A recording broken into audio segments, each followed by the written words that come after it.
Portal Guia-me está no Egito. Estamos agora ao lado de José Youssef, que é um cristão copta que vive nesse país e vai contar um pouco pra gente como é a realidade dos cristãos aqui nesse país. José, muito obrigada por nos receber na sua nação, por nos receber com tanto carinho. Conta um pouco pra gente como é a realidade dos cristãos coptas no Egito. Eu sou cristão copto, eu sou egípcio.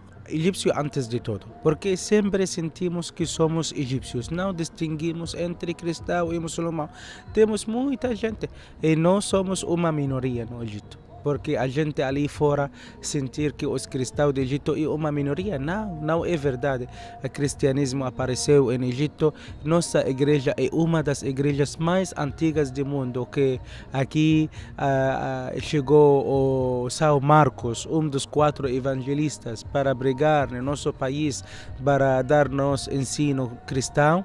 E desde este momento, desde o ano 60 até hoje, temos cristãos no Egito. Cristãos do Egito são quase 15% da população egípcia. Então é uma parte básica da sociedade egípcia.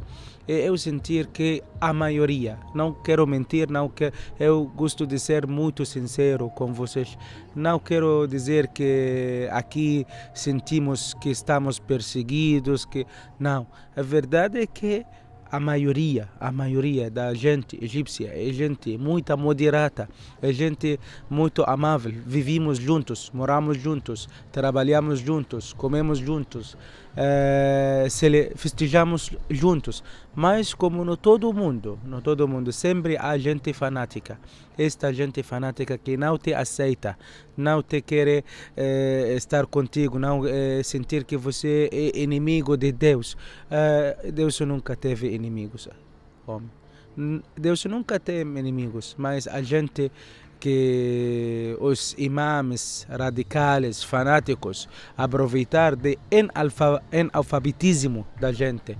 Uma gente muito simples, não saber nada, não saber nem ler nem escrever, e vai para uma mesquita onde há um imã radical e esse dá para eles um ensino errado do Islã. Dá para eles que tem que matar o cristão, não tem que é inimigo de Deus, tem que roubar a ele, né?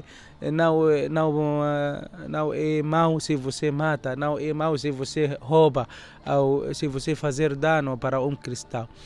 Então essa ideia chegou para muitos jovens e aprender a ser fanático, e depois a organizações que estão aproveitando disso também para fazer esta sensação nos muitos países árabes, para fazer divisão dos países, como hoje no todo mundo, no Iraque, no Síria, no Iêmen, no Líbia.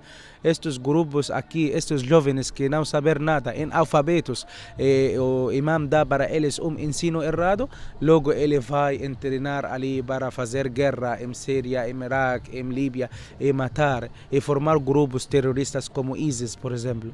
Estes grupos logo fizeram estes atentados que a gente viu pela televisão. A gente é inocente, a gente está na igreja, rezando, celebrando Natal ou Domingo de Ramos. Imagina, o Domingo de Ramos, a igreja está cheia de gente e um maluco que não sabe nada, nem de Deus, nem de profeta, nem de nada, porque o Deus, o profeta, todo mundo não diz para matar a outro humano que não está brigando contigo, está rezando na igreja, e você entra com uma cinta explosiva e bombardear uma igreja. Isto que pode ser?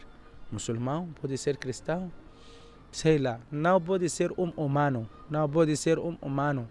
É verdade que na época da profeta Mahoma, na época antiga, teve muitas guerras e ele teve que matar os inimigos para invadir o mundo com o Islã.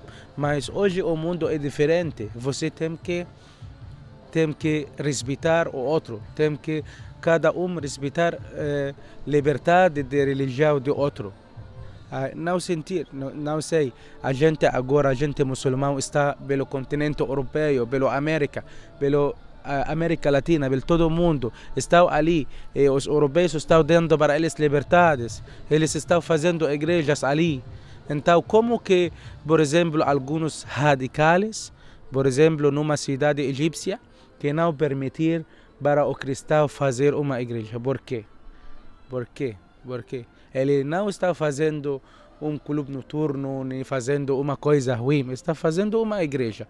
Então, o problema também é que a lei deve ser muito forte. A gente deve respeitar a lei. Os governadores, os políticos devem fazer isso. Quando tem uma gente que está protestando para a construção de uma igreja, o governador teve que parar esta gente. Não parar aos cristianos de fazer a construção da igreja, não. Ele tem que parar os fanáticos que não permitir para o cristão fazer uma igreja. É nosso direito, porque somos parte da sociedade egípcia. Moramos aqui da época dos faraós. Eles chegaram aqui há quase 14 séculos, os muçulmanos.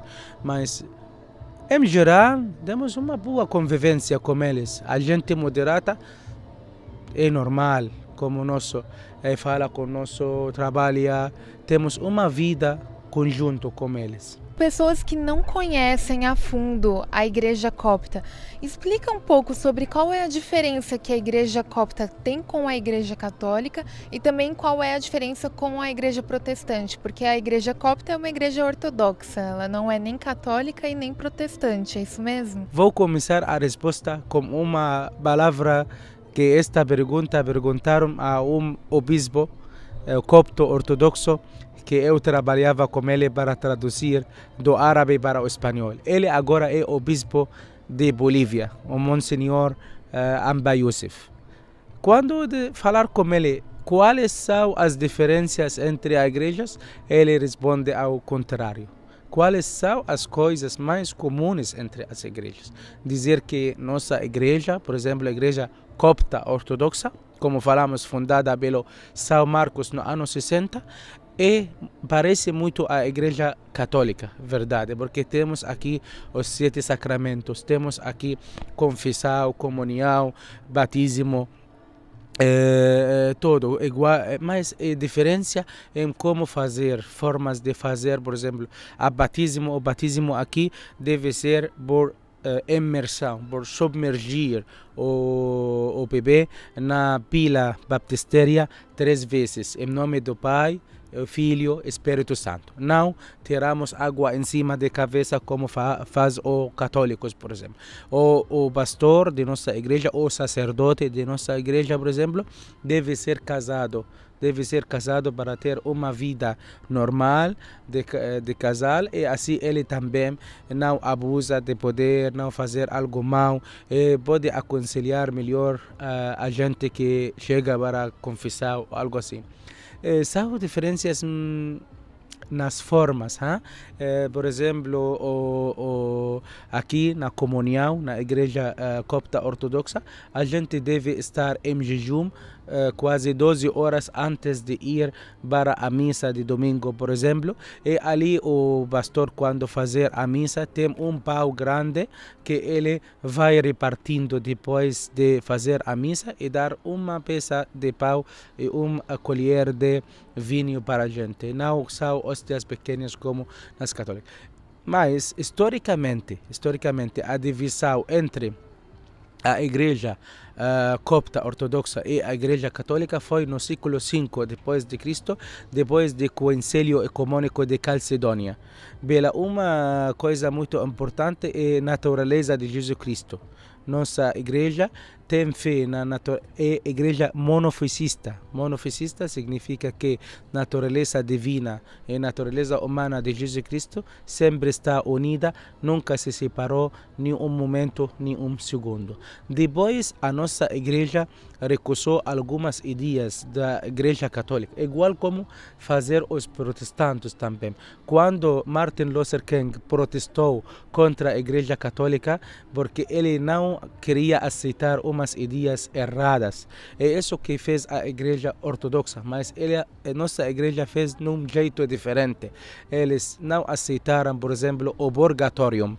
purgatório que aceitaram os católicos naquele tempo. Mas não significa que não aceitar o purgatório, por exemplo, que deixamos toda a fé. Não. Mantemos a fé, temos os sacramentos e temos uma das igrejas mais antigas do mundo. Também no mundo agora tem 5 igrejas coptas. Não só ortodoxa, perdão. Temos 5 igrejas ortodoxas, não só a copta ortodoxa do Egito, temos ortodoxa etiópica, e ortodoxa russa, ortodoxa grega e ortodoxa armênia. E estas 5 igrejas no mundo são como igrejas irmãs, como tem a fé muito parecida. Então, agora eu acho que é melhor que, como todos temos fé no Jesus Cristo, nosso Deus e Salvador, temos que ser todos unidos na fé. A gente evangélica agora tem grupo, uma turma brasileira, eles são evangélicos. Eu sentar com eles, estar com eles, orar com eles. Esse Espírito de Jesus Cristo tem que trabalhar dentro de cada de nós. E essa é a fé que tem todo mundo, católico, ortodoxo, protestante, evangélico, todos temos fé no Jesus Cristo. Então, temos que ficar com as ideias mais pertinhas, não mais separados. José, queremos mais uma vez agradecer você por esse espaço aqui com a gente, por esclarecer um pouco mais sobre a Igreja Copta para o Brasil. Obrigado, Habibi. Eu vou convidar todo mundo desde Brasil para vir para Egito, ver as igrejas coptas ortodoxas que temos aqui, que é uma maravilha também entrar ali dentro da igreja e sentir o Espírito de Deus dentro da igreja.